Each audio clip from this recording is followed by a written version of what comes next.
शिवा शिवा बड़सम पिया परदेश में सुनै छिया रोज तो गाजा पियै छो। पिया परदेश में सुनै छिया रोज तो गाजा पियै छो। जतने कमाइबो तो उतने उड़ेबो न कहियो हिसाब लियै छो न हमारा जोरती दियै छो। राजा परदेश में सुनै छिया रोज तो गाजा पियै छो। राजा परदेश में सुनै छिया रोज तो गाजा पियै छो। जतने कमाइबो तो उतने उड़ेबो न कहियो हिसाब लियै छो न हमारा जोरती दियै छो। राजा परदेश में सुनै छिया रोज तो गाजा पियै छो। राजा परदेश में सुनै छिया रोज तो गाजा पियै छो। रोज तो गाजा पियै छो।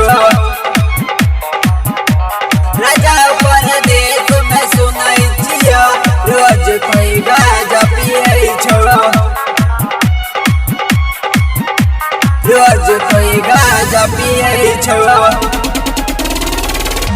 राजा परदेश में सुनै छिया रोज तो गाजा पियै छो। कान रहो भेजबो साबुन सरफ तेल गम कौआ गे तेल गम कौआ गे। बिस्कुट खातिर आस लगन रहो तीनों बउआ गे बउआ गे। हो केतना बतैया कि केतना समझैया तो उल्टे गार परै छो हो उल्टे गार परै छो। राजा परदेश में सुनै छिया रोज तो गाजा पियै छो। राजा परदेश में सुनै छिया रोज तो गाजा पियै छो। रोज तो गाजा पियै छो।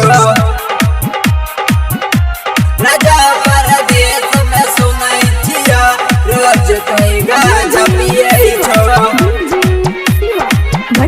रोज तो गाजा पियै छो।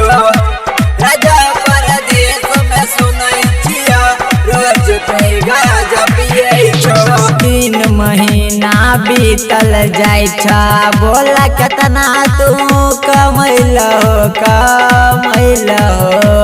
लागै छ कोनो सौतनिया के पीछा सब कमैल का बहलो अब राजा घर तू अब राजा घर तू उल्टे गार परै छो तू उल्टे गार परै छो। राजा परदेश में सुनै छिया रोज तो गाजा पियै छो। राजा परदेश में सुनै छिया रोज तो गाजा पियै छो।